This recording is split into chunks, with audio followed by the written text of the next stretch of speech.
ഇവന്റെ കൂട്ടുകാരന്മാരെന്നെ നമ്മള് പോകുമ്പോ വായി നോക്കാറുണ്ട്. അപ്പൊ അവര് ഇവൻ പറയും അതെന്റെ ചേച്ചിയല്ല എന്റെ മമ്മിയാണ്. ഇപ്പൊ ഈ +2 പഠിക്കുമ്പോ പോലും സാറുമാര് ബാക്കിൽ നിന്ന് വന്നിട്ട് പേരൻസ് വന്നില്ല അല്ലേ, പേരൻസ് വന്നില്ല അല്ലേ, ചെയ്യാനായിട്ട് പോകുമ്പോ അച്ഛനെ കൊണ്ടുവരാൻ പറ്റിയില്ല എന്നോട്. ഞാൻ പറഞ്ഞു ഞാൻ പറയണില്ല. അപ്പ ഒറ്റയ്ക്ക് വിടരുത്, അപ്പയുടെ ഒപ്പം ഉണ്ടാവാം. പിന്നെ പെമ്പിള്ളേരുടെ ക്രൗഡ് വരുമ്പോ അപ്പ ഇവന്റെ കല്യാണത്തിന് സ്റ്റേജില് പെണ്ണും ചെക്കനെ ഇരിക്കുമ്പോ അപ്പയുടെയും പെണ്ണിന്റെയും വക കിഡലും പെർഫോമൻസുകളായിരിക്കും. ഇത് കണ്ടിട്ട് കല്യാണ ചെക്കനും പെണ്ണിനെ ആരും നോക്കിക്കോ നീ ഞങ്ങള് പറയാറുണ്ട്. സത്യത്തിലേ ഇവര് കല്യാണം നിന്നെ കഴിപ്പിക്കുന്നത് നിനക്ക് ജീവിതം ഉണ്ടാക്കി പ്രേമം തോന്നിയ സമയത്ത് തന്നെ അത് പറഞ്ഞു. എങ്ങനെയായിരുന്നു, ആരായിരുന്നു പ്രേമവും പ്രണയവും ഒക്കെ? ആ പറയോ, ഞാൻ പറഞ്ഞപ്പോ സമ്മതിച്ചൊന്നുമില്ല. എനിക്ക് യാതൊരു വിശ്വാസമില്ല, ചുമ്മാ വളയ്ക്കാന്ന് അങ്ങനത്തെ ഒരു രീതിയായിരുന്നു. കാരണം ഇവര് വേറെ കുറെ ഫൈറൊക്കെ ഉണ്ടായിരുന്നു. ഞങ്ങളൊരു അല്ല അത് പിന്നെ ആ പ്രായത്തിന്റെ അല്ലെ. വീഡിയോ എടുത്ത് അയക്കണെങ്കിൽ അത് ക്രിഞ്ചല്ലേ, അല്ലെങ്കിൽ പിന്നെ കൈ മുറിച്ച് മരിക്കണവർക്ക് എന്തിനാ വീഡിയോ എടുത്ത് അയക്കണ, പോയി മരിച്ചാ പോലെ. നിർത്തി താടിയും പോയിട്ട് വന്ന യൂട്യൂബേഴ്സ് ആണ് എന്നോടൊപ്പം ഉള്ളത്. നമസ്കാരം. നമസ്കാരം. ഭയങ്കര ഫോമിലൊക്കെ അല്ലേ ഞാൻ എന്നെ വിളിച്ചു വരുത്തിയതാട്ടോ. ഞങ്ങൾ ഫോമിലായിട്ട് ഇങ്ങനെ സംസാരിക്കുന്നുള്ളൂ. എന്നെ പുറകെ നടന്ന് ശല്യപ്പെടുത്തി പൊന്നു വിളിച്ചു വരുത്തിയത് അല്ലേ പൊന്നു? ഞാൻ ഭയങ്കര കട്ട ഫാനാ. അയ്യോ അത് പറയാൻ വേണ്ടിട്ടല്ല, മതി എനിക്ക് വന്നപ്പോഴേ കിട്ടിയത്. ഞാൻ ഇവിടെയൊക്കെ ഇരുന്നോട്ടെ. ഞാൻ ശരിക്കും വന്നത് എന്താണെന്നറിയാവോ, ഇവർ തിരുവനന്തപുരത്തുള്ളവരാട്ടോ. ഞാൻ ശരിക്കും വന്നത്, എന്നെ സംബന്ധിച്ച് നിങ്ങളുടെ വീഡിയോസ് ഭയങ്കര ഇഷ്ടമാണ്. എനിക്ക് കൊച്ചിനില്ല, അപ്പൂൻ്റെയും ഇളയാൾ ഇവിടെ ഇരിക്കത്തില്ല. അത് സർവ്വവ്യാപി എന്നൊക്കെ നിങ്ങൾ കേട്ടിട്ടുണ്ടോ? കേട്ടിട്ടില്ലെങ്കിൽ ഇതാണ് സർവ്വവ്യാപി. അങ്ങോട്ട് നോക്ക്. ആള് ഭയങ്കര ശല്യമാണ്. ശല്യമായപ്പോഴത്തേക്കും ഞങ്ങൾ TV വെച്ച് കൊടുത്തു. TV വെക്കുമ്പോൾ നിങ്ങൾ ഓർക്കും കൊച്ചു TV നല്ല ഇവരുടെ തന്നെ വീഡിയോ. അത് കാണുന്ന ഒരേ ഒരു പ്രേക്ഷകനാണ് അല്ലേ? അവൻ കാണും. എനിക്കത് വാച്ചവർ കൂട്ടുന്നത് ഒറ്റയ്ക്കിരുന്നു. നമ്മുടെ വീഡിയോ മാത്രം ആള് കാണും മാത്രം. അതെ, എനിക്ക് അപ്പൂസിനെ ഭയങ്കര ഇഷ്ടമാണ്. ഞാൻ വീഡിയോസ് ഒക്കെ കാണും. എല്ലാവരും നമ്മൾ പുറത്തു പോകുമ്പോ ഇവൻ കൂടിയില്ലെങ്കിൽ അന്വേഷിക്കണം, ഇവനെ അന്വേഷിക്കുക. അയ്യോ അപ്പൂസ് എവിടെ, അപ്പൂസ്. അപ്പൂസിനോട് എനിക്ക് ഏറ്റവും ഇഷ്ടം എന്താണെന്നറിയോ, ഇളയാളില്ലേ, ഇളയാളിനെ എപ്പോഴും നോക്കുന്നത്. അന്ന് എനിക്ക് തോന്നുന്നു ഇവർ തമ്മിൽ എത്ര വയസ്സിന് വ്യത്യാസമുണ്ട്? 12 വയസ്സ്. അപ്പൊ എന്നോട് വന്നപ്പോൾ പറഞ്ഞു അവനെ ആഗ്രഹിച്ച് അപ്പൂസ് നേടിയതാണെന്ന്. എങ്ങനെയായിരുന്നു അപ്പൂസ് ഒറ്റയ്ക്കായതുകൊണ്ടാണോ, എങ്ങനെയായിരുന്നു? അത് എന്റെ ബാക്കി എല്ലാ ഫ്രണ്ട്സിനും ഒരു സിസ്റ്ററോ അല്ലെങ്കിൽ 2 ബ്രദർ ഒരു സിസ്റ്റർ അങ്ങനെയൊക്കെ ഉള്ളത്. ഞാൻ മാത്രം ഇങ്ങനെ ഒറ്റക്കൊരങ്ങായിട്ടിരിക്കുന്നു വീട്ടില്. അപ്പൊ അത് ഇവരും പറയും, പക്ഷെ ഇവർക്ക് ഞാൻ മാത്രം മതി എന്നുള്ള ഒരു കോൺസെപ്റ്റ് ആയിരുന്നു. പക്ഷെ ഞാൻ ലാസ്റ്റ് ഇവരോട് പറയുന്ന തുടങ്ങി എനിക്കൊരു സിസ്റ്ററിനെ വേണമെന്നാണ് ഞാൻ പറഞ്ഞത്. മാളൂസ് എന്നായിരുന്നു പേരൊക്കെ ഇട്ടുണ്ടായിരുന്നു. ഓൾറെഡി പേരൊക്കെ സെറ്റ് ചെയ്ത് വെച്ചിട്ടുണ്ടായിരുന്നു, മെഴി എന്നൊക്കെ. പക്ഷെ വന്നപ്പോ എനിക്ക് ഇടികൂടി കളിക്കാനുള്ള ഒരാളായിട്ടാണ് ഞാൻ ചോദിച്ചത്. ഇത് എനിക്ക് കിടച്ചത് ആ ടൈമിലാണോ? അല്ല നിങ്ങളെന്താ ഒരു കുഞ്ഞു മതി, അല്ലെങ്കിൽ അങ്ങനെ അല്ല? സാധാരണ പേരൻസിനോടൊക്കെ കുഞ്ഞുങ്ങള് ഇപ്പം നമ്മൾ തന്നെ ചെറിയ പേരൻസ് ഒക്കെ തീരുമാനിക്കുന്നത് വെച്ചാൽ ഒരു കുഞ്ഞുണ്ടായി 3 വർഷത്തെ ഗ്യാപ്പിനുള്ളിൽ അടുത്ത ആളുണ്ടായ 2 ഒന്നിച്ച് വളരും, നമുക്ക് പിന്നെ കഷ്ടപ്പാട് കുറയും.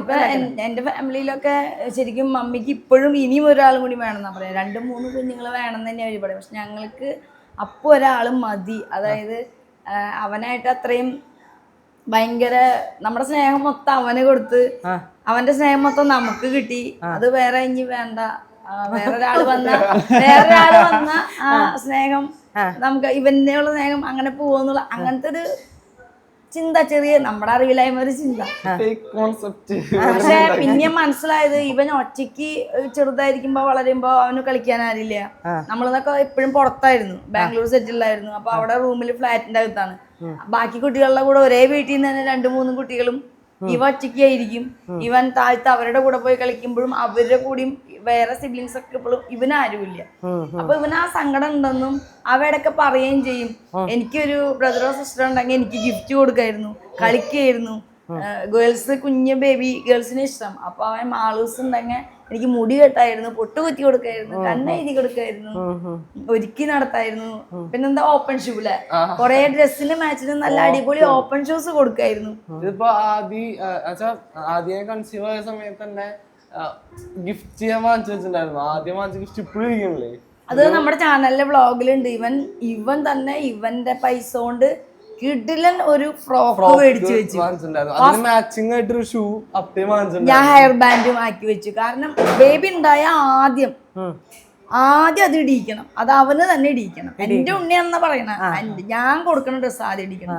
പക്ഷെ നമുക്ക് ലാസ്റ്റ് മൊമെന്റിലാണ് അല്ലേ. പക്ഷെ നീ വിഷമിക്കേ വേണ്ട, അതൊക്കെ ഇപ്പൊ അമ്മ ഇടുന്നുണ്ട്.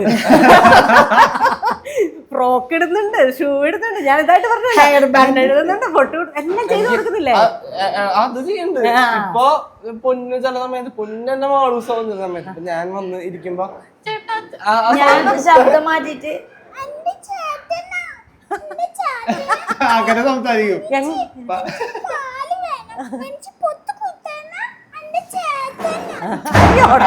ഞാൻ തന്നെ ശബ്ദം മാറ്റി. അത് ഇവൻ ചെറുതായിരിക്കുമ്പോഴും ഇവന്റെ കൂടെ ഞാൻ അങ്ങനെ കളിച്ചിരുന്നു അന്ന്. അപ്പൊ അവൻ അങ്ങനെ മനസ്സിലൊരു മാളൂസ് എന്ന് വന്ന് താങ്ക് യു ആ ശബ്ദം അവൻ അങ്ങനെ ആ മാളൂസിനെ സ്നേഹിച്ചു. പിന്നെ അവൻ അങ്ങനെ ഒരു മാളൂസിനെ വേണം. അപ്പൊ അവൻ വലുതായി വരുന്നതോറും ഓക്കെ എനിക്ക് മാളൂസ് വലിയ ഇത് പൊന്നു ശബ്ദം മാറ്റി പറയണ മാളൂസ് ആണ് അങ്ങനത്തെ. പിന്നെ ആദിസായപ്പോഴും ഇപ്പൊ ഞാൻ തന്നെ മാളൂസ്. എങ്ങനെ അങ്ങനെ എങ്ങനെ ഇവരുടെ എന്താണെങ്കിലും ഈ വീട്ടിലെല്ലാം ഒഴിവാ, കൂടെ ഞാനും ഒഴിവാണെന്നാണോ? അങ്ങനെ പോണു. ആരെയും പറയണേ എന്റെ ഒപ്പം ആ ഓളത്തിന് പോണ. അല്ല വെറുതെ ഞങ്ങള് റെസ്റ്റിലിരിക്കണെങ്കിലും വാടാന്ന് വന്ന് ചൊറണ്ടിക്കൊണ്ട് പോകുന്ന ആളാണ്. ഒരേ വേവ് ലെങ്തിലുള്ള ടീം.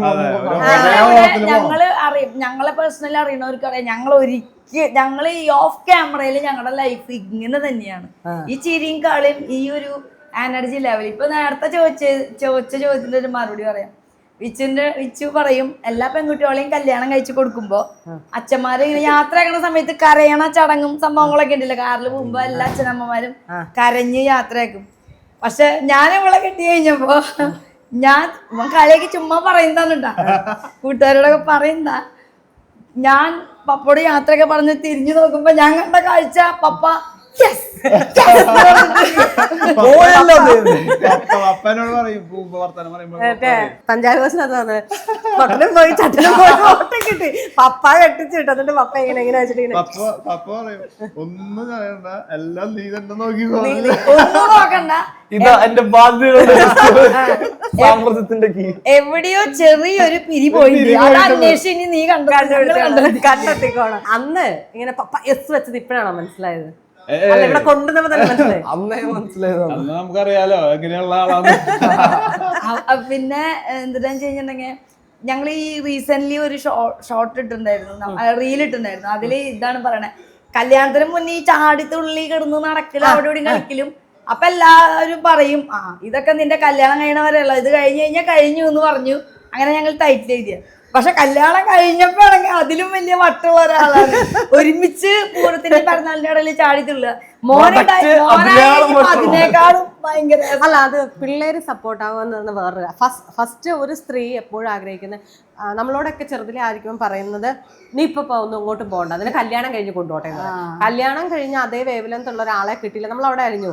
പലരും പിന്നെ കല്യാണം കഴിഞ്ഞ് കൊണ്ടുപോകുന്നവരുണ്ട്. കല്യാണം കഴിഞ്ഞാൽ കൊച്ചായാൽ പറയും ഇനി പിള്ളേരൊക്കെ ആയില്ലേ, അതൊരു എന്തോ നമ്മളോട് ഇങ്ങനെ കണ്ടിന്യൂസ് പറഞ്ഞു പഠിപ്പിച്ചൊരു സാധനം. പക്ഷെ ഇപ്പോഴത്തെ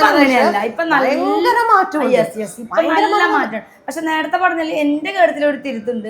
എന്റെ പപ്പയും മമ്മിയും ഞങ്ങളങ്ങനെ അടക്കി ഒതുക്കി അങ്ങനെ ഇരുത്തിരുന്നവരല്ല. കാരണം 3 വയസ്സ് മുതൽ 10-14 ഐറ്റംസ് പരിപാടികൾ പങ്കെടുക്കാൻ അതിന് വേണ്ട കോസ്റ്റ്യൂംസ്, മേക്കപ്പ്, പ്രോപ്പർട്ടി ഒക്കെ, ഡാൻസുകൾ തന്നെ കുറെ ഉണ്ടാവും.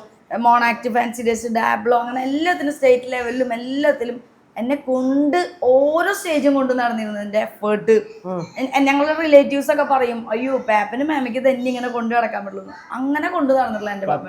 സമ്മതിക്കണം, കാരണം നമ്മള് നമ്മുടെ മക്കൾക്ക് അമ്മയൊക്കെ കൊണ്ട് എല്ലാ സ്റ്റേജിലേക്ക് കൊണ്ട് നടന്ന് എല്ലാ കാര്യങ്ങളിലും അതും പറഞ്ഞിട്ടുണ്ട്. പൊന്നു പറയല്ല, അവിടെ കാണാൻ പറ്റും ട്രോഫികളെല്ലാം. ഒരു സ്റ്റേജ് പ്രോഗ്രാം അല്ലേ, ആ ഒരു പ്രോഗ്രാം നടക്കണ്ടെങ്കിൽ അതിലൊരു 1/4 എനിക്കിനി ആയിരിക്കും ഫസ്റ്റ് പ്രൈസ്. പക്ഷെ ശരിക്കും നമ്മൾക്ക് ഗിഫ്റ്റ് ഇങ്ങനെ തരുമ്പോ അത് മേടിച്ച് ഞാൻ ഇറങ്ങി പോകുമ്പോ പിന്നെ എന്റെ പേരിനെയാവും വിളിക്കുക.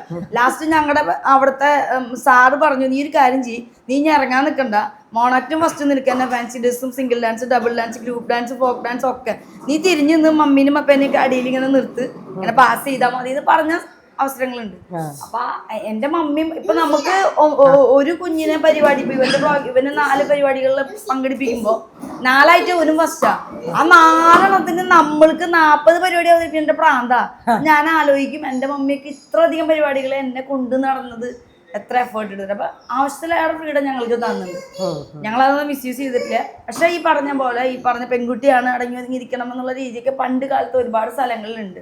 നമ്മൾ പെൺപിള്ളേരെ എന്തുണ്ടെങ്കിലും സഹിക്കണം, പുറത്ത് പറയരുത്, പിന്നെ എന്താ പറയാ മറ്റുള്ളവര് എന്ത് വിചാരിക്കും എന്നുള്ള പേടിയാണ് എല്ലാവർക്കും ഉണ്ടാവും. അത് ബന്ധുക്കളാവാം, നാട്ടുകാരാവാം, നമ്മളെ ഇഷ്ടമുള്ളവരാവാം, ഇല്ലാത്തവരാവാം. ആ പേടി എല്ലാ ഫാമിലിക്കും ഉണ്ടായിരിക്കും ഒരു പരിധി വരെ. പക്ഷെ ഇപ്പോ കുറെ കാലഘട്ടങ്ങളായിട്ട് അങ്ങനത്തെ ഒരു സംഭവം ഇല്ല. മറ്റുള്ളവർ പറയുന്നവർ അവിടെ ഇരുന്ന് പറയലുണ്ടാവുള്ളൂ. നമ്മുടെ ലൈഫും നമ്മുടെ സന്തോഷങ്ങളും നമ്മുടെ ആഗ്രഹങ്ങളും നമ്മുടെ മക്കളുടെ ആഗ്രഹങ്ങളും ഡ്രീമൊക്കെ നമ്മൾ തന്നെ നടത്തി കൊടുക്കാൻ കൂടെ നിൽക്കണം. പറയണവര് പറയട്ടെ എന്നുള്ള രീതിയിലേക്ക് മാറി. അല്ല, നമ്മളുടെ ജനറേഷനിലുള്ള ആളുകൾ ഇപ്പൊ യൂട്യൂബിലുണ്ട്. അല്ലാതെ നമ്മുടെ പേരൻസിന്, കാരണം അവർക്ക് അന്ന് ചെയ്യാൻ പറ്റാത്തൊക്കെ ഈ യൂട്യൂബ്, ഇൻസ്റ്റാഗ്രാം ഒക്കെ വന്നപ്പോ അവരെന്ത് സന്തോഷം അവർക്ക്. പിന്നെ അവരുടെ സന്തോഷം കാണുമ്പോൾ ശരിക്കും യൂട്യൂബിനോട് എനിക്ക് നന്ദിയുള്ളത് ഇതുപോലെ കുറെ ആളുകളുടെ സന്തോഷം കാണിക്കും. അവരടക്കി വെച്ച ഒരുപാട് കാര്യങ്ങൾ, അവരുടെ കുക്കിംഗ് ആവാം, അവരുടെ പാട്ടാവാം, എന്ത് സാധനം അവരുടെ സന്തോഷം കാണുമ്പോൾ നമുക്ക് എന്ത് കാണുന്നവർക്ക് ആ സന്തോഷം ഫീൽ ചെയ്യുന്നുണ്ട്. അതാണ് ഞാൻ പൊന്നൂനോടൊക്കെ നിങ്ങളുടെ ഒറിജിനൽ പേര് ചോദിച്ചില്ല. തീർത്ത വിശാഖ്. ഇന്റർകാസ്റ്റ് മാരേജ് ആണ്. ആരാണ് ഇതിനകത്ത് ഇന്റർകാസ്റ്റ്? ആരാന്ന് പറയും തോന്നണേ കണ്ടുപിടിക്കാനല്ലേ? അല്ല, ഞാൻ ക്ലൂ തന്നിരിക്കും. ഓക്കെ, നിങ്ങൾ രണ്ടുപേരും തൃശ്ശൂരുള്ളവരാ? എങ്ങനെയാണ് പ്രേമവും പ്രണയവും ഇന്റർകാസ്റ്റും സ്ട്രഗിളും? ഇടിയും പള്ളിപ്പെരുന്നാളൊന്നും നടന്നില്ല? ഇടി സ്ട്രഗിളൊന്നും ഇല്ല, നമ്മള് ഒരേ നാട്ടുകാരാണ്. ഇടി സ്ട്രഗിളൊന്നും ഇല്ല. എതിർപ്പുകൾ ഓഫ് കോഴ്സ് ഉണ്ടായിരുന്നു. ഇന്റർകാസ്റ്റ് ആണ് മെയിൻ ആയിട്ട് അതിന്റെ എതിർപ്പുകൾ. പിന്നെ ഈ ഫാമിലിക്ക് എന്ന് പറയുമ്പോൾ ലവ് മാരേജ് എന്ന് പറയുന്നതേ ആളുകൾക്ക് ഇഷ്ടമുണ്ടാവില്ല. ഇപ്പൊ ഒരുപാട് മാറിയിട്ടുണ്ട്. ആരെങ്കിലും പെട്ടെന്ന് ഒരു ദിവസം ചായ കൊണ്ടുവന്ന് അല്ലെങ്കിൽ ഏതെങ്കിലും പരിചയത്തിൽ ഒരാൾ പറയുന്ന ആളെ കല്യാണം എങ്ങനെയുണ്ട് ആർക്കും കുഴപ്പമുണ്ടാവില്ല. പക്ഷെ നമ്മൾ പരിചയമുള്ളവരെന്നൊക്കെ അവരെ പറഞ്ഞിട്ട് കാര്യമില്ല, നമ്മുടെ നല്ലൊരു ലൈഫ് ആഗ്രഹിക്കണവരായിരിക്കാം. പക്ഷെ ഇപ്പൊ അങ്ങനെയൊക്കെ കല്യാണം കഴിച്ച ലൈഫുകളിലും പ്രശ്നങ്ങളില്ലേ? എല്ലായിടത്തും. ഞങ്ങൾ ഒരേ നാട്ടുകാരാണ്, ഞങ്ങൾ അടുത്താണ്, നമ്മളറിയാം, നമ്മളെ ഫാമിലികൾക്കും തമ്മിൽ അറിയാം. പിന്നെ ഈ പറഞ്ഞ പോലെ പ്രേമിച്ച് നടക്കുക, അങ്ങനെ ഒരുപാട് പ്രേമം തോന്നിയ സമയത്ത് തന്നെ അത് പറഞ്ഞു. എങ്ങനെയായിരുന്നു, ആരായിരുന്നു പ്രേമവും പ്രണയവും ഒക്കെ? പറയും.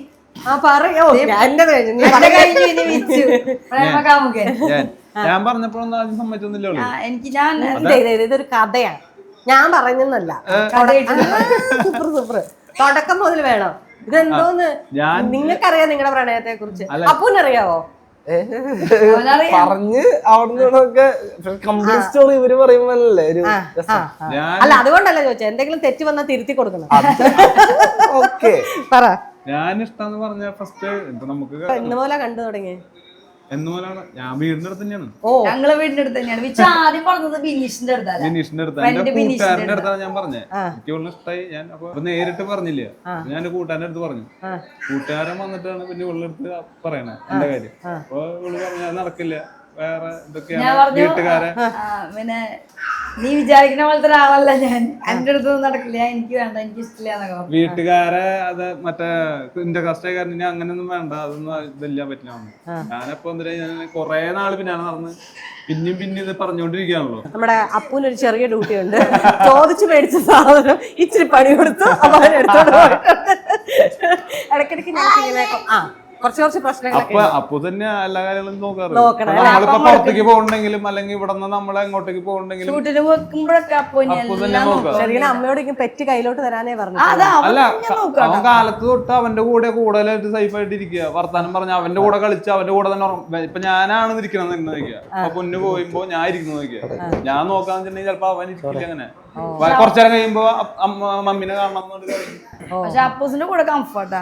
ചേട്ടന് എന്തുണ്ടാക്കി തരാൻ പറഞ്ഞാലും കൊടുക്കാൻ പറഞ്ഞാലും അതിനനുസരിച്ച് കളിക്കുകയും കുളിപ്പിക്കുകയും ഡ്രസ് ഇടിക്കുകയും ഫുഡ് കൊടുക്കുകയും അതുപോലെ എല്ലാ കുട്ടികളും ഉണ്ടാവുമ്പോ ആദ്യം അമ്മാന്നാ വിളിക്കുക, ചില കുട്ടികള് അപ്പാന്നാവും വിളിക്കുക. പക്ഷെ ഞങ്ങളെ ഞെട്ടിച്ചോണ്ട് ഇവൻ വിളിച്ചത് ചേട്ടാന്നാ. അപ്പൂസിന് ഭയങ്കര ഒരു അഭിമാനായിരുന്നു അത്. അല്ല സത്യട്ടാ, അമ്മ അപ്പ അങ്ങനെ എപ്പോഴും വിളിക്കുന്നത് കൂടുതലും ഇവന് അപ്പൂസ. എന്നെ എന്റെ 2 മക്കളും മമ്മീന്ന് വിളിക്കില്ല, പൊന്നൂന്ന് തന്നെ വിളിക്കുക. അപ്പൊ അപ്പൂസിന് അതേ ഇപ്പൊ കഴിഞ്ഞ ഒരു 2 ആഴ്ചയായിട്ട് ചേട്ടാ വിളിക്ക് പകരം അപ്പൂസേ അപ്പൂസേ വിളിക്കുന്ന അല്ലെ. ഇവിടെ ഒരാളും കൂടെ ഉണ്ട് കേട്ടോ, കശി ചാർലി നമ്മുടെ ക്യാമറമാന്റെ കൂടെ കച്ചിനും കൂടി അസിസ്റ്റന്റാ, ഇവിടുത്തെ മറ്റൊരാളും കൂടെയാണ്. ഇവന്റെ സ്കൂളിൽ ഇപ്പോഴും PTA മീറ്റിങ്ങിന് പോകുമ്പോ ഇവന്റെ കൂട്ടുകാരന്മാർ തന്നെ നമ്മള് പോകുമ്പോ വായി നോക്കാറുണ്ട്. അപ്പൊ ഇവൻ പറയും അതെന്റെ ചേച്ചിയല്ല എന്റെ മമ്മിയാണ്. ഇപ്പൊ ഈ +2 പഠിക്കുമ്പോ പോലും റിസൾട്ടിന്റെ PTA മീറ്റിംഗ് സമയത്ത് പൊന്നായിരുന്നു എന്റെ ഒപ്പം വന്നിട്ടുണ്ടായിരുന്നു. അപ്പാക്ക് അന്ന് ഓഫീസ് ഉണ്ടായിരുന്നു.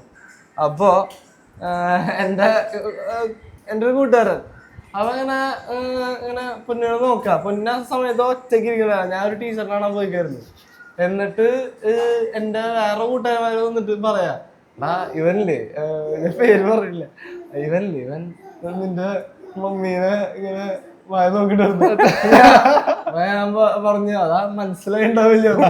ലാസ്റ്റ് പിറ്റേ ദിവസം അവനെടുത്തിട്ട് അളിയാ അതെ അന്ന് മറ്റേ ഒരു ബാഗി പീച്ച് ഇട്ട് വന്നത് നിന്റെ മമ്മിയാണല്ലേ. ഞാൻ വെച്ചത് ചേച്ചി. അവനെ അപ്പൊ തന്നെ നമ്മുടെ യൂട്യൂബ് എടുത്ത് കാണിക്കണ്ടേ, ഇരുത്തി കാണിക്കണ്ടേ, ശിക്ഷയൊക്കെ അതാ. പിന്നെ ഈ PTA മീറ്റിംഗിൽ സാറുമാരാണെങ്കിൽ ഇപ്പൊ 10th പോണ സമയത്താണെങ്കിൽ ഞാനും വിച്ച് ഒരുമിച്ച് പോയിട്ടുണ്ട്. ഞങ്ങള് മീറ്റിംഗിൽ ഇരിക്കുന്നുണ്ട്, സാറുമാര് ബാക്കിൽ നിന്ന് വന്നിട്ട് പേരൻസ് വന്നില്ല അല്ലേ, പേരൻസ് വന്നില്ല അല്ലേ. ചേച്ചി പോയപ്പോ അച്ഛനെ കൊണ്ടുവരാൻ പറ്റിയില്ല എന്നോട്. ഇതിന്റെ മുന്നേ ഞാൻ മാത്രമാണ്. അല്ല പെമ്പിള്ളേർ പറയണില്ല, പെമ്പിള്ളേര് പറയും നിന്നെക്കാളും സൂപ്പറാടാ നിന്റെ. പൊന്നൊരു കാര്യം പറയാനുണ്ട്. ഇങ്ങനെ സ്കൂളിലേക്ക് പോകുമ്പോ അപ്പനെ ഒന്നാമത്തെ കാര്യം അപ്പനെ ഒറ്റയ്ക്ക് വിടരുത്, അപ്പയുടെ ഒപ്പം ഉണ്ടാവണം. പിന്നെ പെമ്പിള്ളേരുടെ ക്രൗഡ് വരുമ്പോ അപ്പ ചില സമയത്ത് ആദ്യം എന്റെ കയ്യിൽ തരും ഒറ്റയടിക്ക്. അതെ, ഞാനിങ്ങനെ ഒന്ന് ഫ്രീക്ക് ആയിട്ട് വരുമ്പോ എന്നെ പിടിച്ചാൽ കൊച്ചില്ലേ അപ്പുറ സൈഡിൽ നിന്നിട്ട് അപ്പൊ ആ സൈഡിൽ പോയി വിളിക്കുക. തമാശ പറയുന്നുണ്ട്. ഞങ്ങളെപ്പോഴും ചില്ലായിട്ട് തന്നെയാണ്, നമ്മൾ ആര് വിചാരിച്ചാലും ഇല്ലെങ്കിലും ഞങ്ങൾക്ക് ഏറ്റവും അധികം, അതായത് അപ്പു 2nd സ്റ്റാൻഡേർഡ് ഉള്ളപ്പോ മുതല് ഇപ്പൊ +2 എക്സാം എഴുതിയിരിക്കുന്ന സമയമായി. ഇപ്പോഴും ഞങ്ങൾക്ക് ഏറ്റവും അധികം ഞങ്ങൾ പുറത്തു പോകുമ്പോഴാണെങ്കിലും എല്ലാവരും ചോദിക്കുന്ന കാര്യം, ഈശ്വരാ നിങ്ങള് ചേച്ചി ചേട്ടനാണല്ലോ, നിങ്ങള് സന്ദർഭം. അപ്പൊ അല്ല ശരിക്കും ഇപ്പോഴും കമന്റ് വരും. ഞങ്ങളത് കാരണം dad and son mom and son ഇട്ടിട്ട് തന്നെ ചെയ്യാറ്. അത് ട്രെൻഡിങ് ആണല്ലോ അങ്ങനെ എഴുതുന്നുണ്ട്. അപ്പൊ അങ്ങനെ ഇട്ടുമ്പോ പറയും നിങ്ങളിങ്ങനെ ഇത് എഴുതിയില്ലായിരുന്നെങ്കിൽ ഞങ്ങൾ ഇങ്ങനെ വിചാരിക്കുമായിരുന്നു എന്നൊക്കെ പറയും. നമുക്കറിയാം ആര് വിചാരിച്ചാലും ഇല്ലെങ്കിൽ നമ്മൾ അതിന്റെ ഒരു ഇതുകളൊന്നും നമുക്കില്ല. പക്ഷെ ഈ പറഞ്ഞ പോലെ ലൈവിലാണെങ്കിലും എല്ലാവരാണെങ്കിലും എത്ര വയസ്സായി എത്ര ഇയറായി കല്യാണം കഴിഞ്ഞ് ചോദിക്കുമ്പോ വിച്ച് പറയണ ഒരു കാര്യമുണ്ട്. അപ്പൂസും പറയും ഇവരിപ്പോഴും ടീനേജ് തന്നെ, ഇവരിപ്പോഴും ജസ്റ്റ് മാരേജ് തന്നെ. എനിക്കൊരു എന്നിട്ടാണ് ശത്രുവായി മാറും, ഞാൻ കല്യാണം കഴിച്ച എനിക്ക് എന്റെ പെണ്ണിന് ശത്രു ആവോന്ന് വരെ ഇവന് സംശയം പറയാറുണ്ട്. നീ കല്യാണം വെച്ചിട്ട് നീ നിന്റെ പെണ്ണ് കൊണ്ടുപോവാ, അപ്പോഴും ഞാൻ അതുപോലെ ഇരിക്കുന്നു. ചില്ലായിട്ട് ഇപ്പുറത്തുണ്ടോ. ഇവന്റെ ഒരു കല്യാണത്തിന് വിളിക്കാട്ടാ, ഇവന്റെ കല്യാണത്തിന് സ്റ്റേജില് പെണ്ണും ചെക്കനെ ഇരിക്കുമ്പോ അപ്പയുടെയും പെണ്ണിന്റെയും വക കിഡ്ഡലും പെർഫോമൻസുകളായിരിക്കും. ഇത് കണ്ടിട്ട് കല്യാണ ചെക്കനും പെണ്ണിനെ ആരും നോക്കിക്കോ നീ ഞങ്ങള് പറയാ. സത്യത്തിലേ ഇവര് കല്യാണം നിന്നെ കഴിപ്പിക്കുന്നത് നിനക്ക് ജീവിതം മെയിൻ ആളാവാൻ വേണ്ടിട്ടാ. സമ്മതിക്കാത്തൊരു സാധനമുണ്ട്, കൂട്ടുകാരൻ പറഞ്ഞു കഴിഞ്ഞിട്ടും സമ്മതിക്കാണ്ടായപ്പോ ഞാൻ ഇവിടെ വന്ന്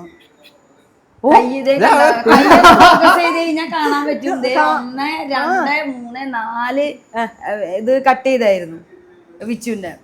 പിന്നെ അത് മാത്രല്ല അപ്പോഴും കൈ കട്ട് ചെയ്ത് ഏറ്റവും അവസാനം അതിന് മുന്നേ ഗുളിക അടിച്ചു കിടന്നു. അതിന് മുന്നേ വീഴ്ത്താൻ പല ശ്രമങ്ങളും ചെയ്ത് നോക്കണല്ലോ. അത് വീഴ്ത്താനുള്ള ശ്രമമായിരുന്നു അല്ലേ. ഞാൻ 90കളിലെ ആളുകളൊന്നും ഇപ്പോഴും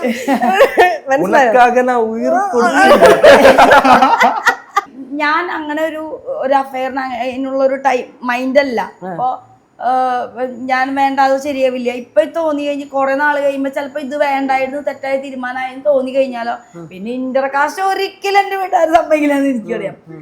പിന്നെ ഇപ്പൊ വിച്ചുന്റെ ഫാമിലിയാണ് നമ്മൾ അറിയാമെങ്കിലും അങ്ങനെ നമ്മള് പള്ളിയിലൊക്കെ കൊയറിലാണെങ്കിലും പള്ളിയിലെ എല്ലാ സംഘടനകളുടെ ഒക്കെ മെയിൻ ആൾക്കാരാണ് പപ്പയും മമ്മിയും ഒക്കെ ആയിട്ട് നടക്കുന്നത് ഇപ്പോഴും അപ്പോഴും. അപ്പൊ അവർക്കൊക്കെ ഇങ്ങനെ ഒരു എങ്ങനെയാവും എന്നൊക്കെ അറിയാം. പിന്നെ ഈ പറഞ്ഞ പോലെ കുറെ എതിർപ്പുകളും കാര്യങ്ങളൊക്കെ ഉണ്ട്. പക്ഷെ അവർക്ക് ജനിച്ചപ്പോഴേ അറിയായിരുന്നു ഇന്ന പോലെ ഇന്റർകാസ്റ്റ് അടിക്കുന്നു. കാരണം തീർത്ഥാന്നൊക്കെ പേരിട്ട് കളഞ്ഞില്ലേ അല്ലേ? ബാപ്റ്റിസത്തില് പള്ളിയിൽ വന്നിരിക്കുന്നത് ജെന്നിന്നാ. ഇപ്പൊ ഓക്കെ. അപ്പൊ ആദ്യം മരുന്നടിച്ച് കിടന്നു, എന്നിട്ട് അതിന്റെ വീഡിയോ നമുക്ക് കഴിക്കും. പറയാ ഇതൊന്നും പറഞ്ഞാൽ എനിക്ക് സഹിക്കില്ല, ഒന്നും കൂടി ആലോചിക്കും. മരുന്നടിക്കുന്നതിന് മുമ്പ് വീഡിയോ ഒക്കെ എടുക്കാറുണ്ട്. എന്തിനാന്ന് കഴിഞ്ഞാ ക്രിഞ്ച് ഇതൊക്കെ വേറെ. കാരണം മരിക്കാൻ വന്ന ആള് വീഡിയോ എടുത്തിട്ട് അയക്കണേ എന്തിന്? എനിക്ക് യാതൊരു വിശ്വാസമില്ല, ചുമ്മാ വളയ്ക്കാന്ന്. അങ്ങനത്തെ രീതിയായിരുന്നു. കാരണം ഇവര് വേറെ കുറെ ഫൈറൊക്കെ ഉണ്ടായിരുന്നു. ഞങ്ങളൊരു അല്ല അത് പിന്നെ ആ പ്രായത്തിന്റെ അല്ലെ എക്സ് ലവർ സ്റ്റോറി ഞങ്ങൾ ചെയ്തിട്ടുണ്ട്. ലോകത്ത് ആരും ചെയ്തിട്ടുണ്ടാവും തോന്നണല്ലേ വ്ളോഗ്. അത് ഞങ്ങളുടെ എക്സ് ലവേഴ്സിന്റെ ഒക്കെ സ്റ്റോറി പറഞ്ഞിട്ട്. അപ്പം അതെല്ലാ പെണ്ണുങ്ങളാണ് അവരുടെ കുടുംബം നശിപ്പിച്ചു. ഇല്ല പക്ഷെ അവർക്ക് അറിയാതെ അവരെ പറയണേ. അത് വിച്ചു അത് വേറൊരു കഥയും കൂടെ ഉണ്ട്. വിച്ചു പറയും ഞാൻ നിന്നെ മാത്രമാണ്, മറ്റേനോട് ഞാൻ നിന്നെ മാത്രമാണ്. ഈ എക്സ്ട്രാ സ്റ്റോറി ഇവിടത്തെ സ്റ്റോറീസ് നമ്മുടെ ചക്കര അറിയാം. അതാ പറഞ്ഞേ. അല്ല അവര് കാണുമ്പോ എന്നെ മാത്രമാന്ന് പറഞ്ഞവൻ ആ ടൈമിൽ തന്നെ അത്രയും ഉണ്ടായിരുന്നു എന്ന്. അവരൊക്കെ തേച്ചു പോയിട്ടുള്ളതാണ്. പക്ഷെ ഇവൻ പറഞ്ഞൊരു കാര്യമുണ്ട്, ഞാൻ അങ്ങനെ ഈ പെൺകുട്ടികളൊക്കെ സ്നേഹിച്ചിരുന്നെങ്കിലും അല്ലെങ്കിൽ അവര് ചിലപ്പോ ആ സമയത്ത് വേറെ പയ്യന്മാരായിട്ട് സ്നേഹവും പോവും അങ്ങനെയൊക്കെ ഉണ്ടായിരുന്നെങ്കിലും എന്നെ കണ്ടതിന് ശേഷമാണ് ഒരു സീരിയസ് ആയിട്ട് ഇത് എനിക്ക് തന്നെ എന്റെ ലൈഫിൽ butterfly in stomach. Yes, butterfly in stomach. നെഞ്ചിലാ, ഉള്ളില്, വയറിനുള്ളിലല്ല. പറഞ്ഞു പറയിപ്പിക്കാം, പേടിപ്പിച്ചിട്ടൊക്കെ. അല്ല ഞാൻ എന്താ പറയണേന്ന് നോക്കണേ, നെഞ്ചിലാന്ന് പറഞ്ഞല്ല, ഞാൻ എന്തിട്ട് പറയണേന്ന്. അപ്പൊ അത് അവൻ പറഞ്ഞിട്ടുണ്ട് എല്ലാവരോടും. അത് കൂട്ടുകാരൻ ബെനീഷ് ആണെങ്കിലും അവൻ സൗദിയിലല്ലേ, അപ്പൊ നമ്മുടെ അടുത്ത് വന്നായിരുന്നു. അപ്പൊ പറഞ്ഞായിരുന്നു ഇങ്ങനെ ഇത് വളരെ സീരിയസ് ആണ്. അത് മാത്രമല്ല ആ സമയത്തുള്ള സാറുമാര് ഒപ്പം വർക്ക് ചെയ്യുന്ന ഫ്രണ്ട്സ് ഒക്കെ ഇവന് വേണ്ടി എൻ്റെ അടുത്ത് സംസാരിച്ചിട്ടുണ്ട്. ഈ കൈ മുറിക്കലും മറ്റേ ഗുളി കടിച്ച് കിടക്കലൊക്കെ ആയിട്ട് അങ്ങനെ സമയത്തൊക്കെ നമ്മളെ കോണ്ടാക്ട് ചെയ്യും. നമ്മൾ ആരും പേര് പറയണില്ല, അവരൊക്കെ കാണുന്നത് അത്. അപ്പൊ നമുക്ക് മനസ്സിലായി ഇവൻ കുറച്ചും കൂടി സീരിയസ് ആണ്. ഇപ്പൊ ഞാൻ വേണ്ടാന്ന് പറഞ്ഞാലും വേണ്ട എനിക്കിതൊന്നും ഇൻട്രസ്റ്റഡ് അല്ല എന്ന് പറഞ്ഞാലും അവൻ ഇനി കുറച്ച് സീരിയസ് ആണെന്ന് മനസ്സിലായി. പ്രിയ പ്രേക്ഷകരെ ഞാൻ ഒരു കാര്യം കൂടെ പറയാണ്. നമ്മൾ കാണുന്ന പുതിയ തലമുറ കൈ മുറിച്ചും കാല് മുറിച്ചൊക്കെ നമ്മളോട് ഇഷ്ടം പറയുന്നത് ചിലപ്പോൾ ടോക്സിക് ആകാം. ഇവരുടെ കാര്യത്തിൽ മാത്രമാണ് നല്ല രീതിയിൽ സംഭവിച്ചത്. അല്ല ഇന്നത്തെ കാലത്ത് നമുക്ക് ഇങ്ങനത്തെ സംഭവം ഞാൻ അന്ന് പോലും ഞാൻ പ്രൊമോട്ട് ചെയ്യരുത്. അല്ല നമ്മള് അന്നും വീഡിയോ എടുത്ത് അയക്കണെങ്കിൽ അത് ക്രിഞ്ചല്ലേ. അല്ലെങ്കിൽ അവനെ കൈ മുറിച്ച് മരിക്കണവർക്ക് എന്തിനാ വീഡിയോ എടുത്ത് അയക്കണ, പോയി മരിച്ചാ പോരെ. നിർത്തി സംസാരിക്കല്ലോ, അതൊരു വീഡിയോ ആണ്. ഇതേപോലെ ഇതിപ്പോ പ്രാങ്ക് ചെയ്യണുണ്ടായിരുന്നല്ലോ. ഞങ്ങള് പ്രാങ്ക് ചെയ്തിട്ട് ഇതേപോലെ ഓരോന്നോരോന്ന് ചെയ്ത് ഇപ്പൊ ലാസ്റ്റ് കഴിഞ്ഞ മാസം ഞാൻ ഷുഗർ കുറഞ്ഞു, BP കൂടി. അങ്ങനെ ഞാൻ ഹോസ്പിറ്റലൈസ്ഡായി. ഓഫീസിൽ നിന്ന് കൊണ്ടുപോയി എന്നെ വിളിച്ചു പറഞ്ഞു. വിശ്വസിച്ച്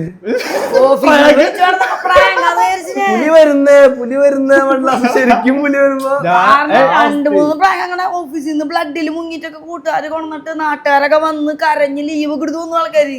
വീടിന്റെ അവിടെ കഴിഞ്ഞ വീടിന്റെ അവിടെ ഞാൻ ഒരു പ്രാങ്ക് ചെയ്തു. അപ്പൊ ഞാൻ എന്റെ കൂട്ടുകാരന്റെ അടുത്ത് പറഞ്ഞിട്ട് സെറ്റ് ചെയ്ത് അവന്റെ വീട്ടിൽ പോയിരുന്ന ഞാൻ കോഴിയുടെ ബ്ലഡ് ഇട്ടല്ലോ, റിയൽ ബ്ലഡ് ആണല്ലോ. അപ്പൊ കോഴിയുടെ ബ്ലഡ് മറ്റേ കളർ മായൊന്നുമില്ല, കോഴീനെ ഇതാക്കിയിട്ട് ബ്ലഡ് എടുത്ത് സൈക്കോ ജീവിതമാണല്ലേ. എന്നിട്ട് മറ്റേ പഞ്ഞിയും അങ്ങനെയുള്ളൊക്കെ വെച്ച് തലയിലൊക്കെ കെട്ടി ബ്ലഡൊക്കെ ആക്കി ഓയിൽമെന്റ് ബെറ്റാഡിയും വരെ തേച്ച് മഞ്ഞ കളറിലൊക്കെ പഞ്ഞി അതേപോലെ ഫുൾ സെറ്റപ്പ് ചെയ്തിട്ട് അവന്റെ ഷർട്ട് കീറി എല്ലാം കീറി ബൈക്ക് മുന്ന് വീണു എന്ന് പറഞ്ഞിട്ട് കാറിൽ അവനെ ഹോസ്പിറ്റലിൽ കൊണ്ടുപോയി എന്നെ കൊണ്ടുവന്നാക്കി വീട്ടില്. ഇത് വീട്ടിൽ കണ്ട് പുറത്ത് ഞാൻ ആൾക്കാർ പുറത്തുണ്ടാവും. നമ്മള് പ്രാങ്ക് നമ്മൾ ഉദ്ദേശിക്കുന്നത് ഇവിടെയാണല്ലോ. അപ്പൊ കൂട്ടുകാരന്റെ അടുത്ത് പറഞ്ഞു മൊബൈലിൽ നീ ഇങ്ങനെ കയ്യിൽ ഇങ്ങനെ പിടിച്ചാൽ മതി, ഡിസ്പ്ലേ ഒക്കെ ഓഫ് ചെയ്തിട്ടോ, ഇങ്ങനെ പിടിച്ചാൽ റെക്കോർഡ് ചെയ്താൽ മതി, എങ്ങനെ കിട്ടാൻ വെച്ചാൽ അങ്ങനെ കിട്ടിയാൽ മതി. അപ്പൊ ഓക്കെ, അപ്പൊ അവ അങ്ങനെ ചെയ്തു. അപ്പൂസിന്റെ ഞാൻ പറഞ്ഞിരുന്നു, അപ്പൊ നീ വീടിന്റെ അകത്ത് ഞാൻ പറയുന്ന സ്ഥലത്ത് ക്യാമറ വെച്ചോളൂ. അപ്പൊ അപ്പൂസ് സെറ്റ് ചെയ്തിട്ട് ക്യാമറ വെച്ചു. ഞാൻ ലാസ്റ്റ് കാർ കൊണ്ട് ഇറങ്ങി കഴിഞ്ഞപ്പോ പുറത്ത് നാട്ടുകാരുടെ കാര്യം ഞാൻ ആലോചിക്കില്ലേ. പുറത്ത് ഇറങ്ങി കഴിഞ്ഞപ്പോ ചേച്ചി ഉണ്ടായിരുന്നു. അവരുണ്ട് ഷെർലി ആന്റി എന്താ പറ്റിയ ഷെർലിയമ്മ. ഞാനപ്പൊ ഇങ്ങനെ ഈശ്വര നാട്ടുകാരെ പ്രാങ്ക് പ്ലാളിയോ അപ്പുറത്ത് പിന്നെ അപ്പുറത്തേക്ക് ആൾക്കാർ വന്നു. ആൾക്കാര് വരാൻ തുടങ്ങി. ഷെർലിയമ്മ കേറി വരികയും കരഞ്ഞോണ്ട് നിക്കാണ്. ഞാൻ ഇത്രയും ഇത് വിടാൻ പറ്റില്ലല്ലോ, ഞാൻ ഇത്രയും കഷ്ടപ്പെട്ടതാ. ലാസ്റ്റ് ഞാൻ അങ്ങനെ തന്നെ പോയി. നാട്ടുകാരെ പിന്നെ ഇവള് കരയാൻ തുടങ്ങി, നാട്ടുകാര് കരയാൻ തുടങ്ങി. ഒരാളെ പ്രാങ്ക് ഒരു നാടിന് മൊത്തം ഭയങ്കര വീരനാണ് ഇപ്പൊ. ആദ്യം വിളിച്ച് ഞാനാ പറഞ്ഞു, ആദ്യം ഞാൻ മറ്റേ മൈൻഡ് കട്ടാവാൻ മുന്നേ ഞാൻ ഫോൺ വിളിച്ചു. എന്നിട്ട് പൊന്നോ എനിക്ക് തല കറങ്ങുന്നുണ്ട്, ഞാൻ 7 വട്ടം വോമിറ്റ് ചെയ്തു, അതിനിടയില് ഷുഗർ കുറഞ്ഞ് കൈയൊക്കെ അങ്ങനെ മരവിച്ചു തുടങ്ങി ഇതായിട്ട്. അപ്പൊ ഞാൻ വിളിച്ചു പറഞ്ഞു, പൊന്നു തല ഇതാവുണ്ട്, ഞാൻ ഇവിടെ ചിലപ്പോ വീണാൽ അല്ലെങ്കിൽ വിളിച്ചിട്ട് കിട്ടണില്ലെങ്കിൽ നീ ആരെങ്കിലും ഒന്ന് വിളിച്ച് പറഞ്ഞോളൂ, ഞാൻ ഇതാവുണ്ടെന്ന് പറഞ്ഞു. ആ ശരി ശരി എന്താ പറ്റിയെന്ന് എന്നോട്. ഞാൻ പറഞ്ഞു തല കറങ്ങുന്നുണ്ടെന്ന് പറഞ്ഞു, ഞാൻ വെക്കാന്ന് പറഞ്ഞു, വെച്ചു. പിന്നെ കുറച്ച് കഴിഞ്ഞിട്ട് എന്നെ കൊണ്ടുപോകണ നേരത്ത് കൊണ്ടുപോയി ഞാൻ ഹോസ്പിറ്റലൈസർ ആയപ്പോ ഞാൻ വിളിച്ചു പറഞ്ഞു, പൊന്നു ഹോസ്പിറ്റലിലാണ്. അപ്പോഴാണ് വിശ്വസിക്കാൻ അപ്പോഴും വിശ്വസിച്ചിട്ടില്ല. ഞാൻ ഷാഹിദിക്കനെ വിളിച്ചു, എന്റെ സൂപ്പർവൈസറിനെ വിളിച്ചു. കാരണം എനിക്ക് ഇങ്ങനത്തെ ബ്ലഡ് ഇവര് 1-2 തവണ അങ്ങനെ ഉണ്ടായിട്ട് എനിക്കത് സഹിക്കാൻ പറ്റാത്ത കാര്യങ്ങളാണ്. എനിക്ക് ഞാൻ വീണു പോയി. രാവിലെ ജോലിക്ക് പോയ ഒരാളെ ബൈക്കിൽ ജോലിക്ക് പോയ ഒരാളെ കാറിൽ ചോരയിൽ മുങ്ങിയിട്ട് കൂട്ടുകാരൻ കൊണ്ടുവരുമ്പോ നമ്മൾ എന്താണ് ആദ്യം വിചാരിക്കുക? അപ്പൊ എനിക്കത് ഞാൻ ബോധം പോയി. എന്റെ കാരണം ഇതില് ബോധമുള്ളൊക്കെ കാരണങ്ങള് ഇത് എങ്ങനെ ഇവര് സെറ്റ് ചെയ്ത നമ്മൾ ലൈവായിട്ട് ചവിട്ടിന്ന് ബ്ലഡ് വന്നു. ഐ സോ ദ ബ്ലഡ് എന്നെ പൊന്നളിയാ.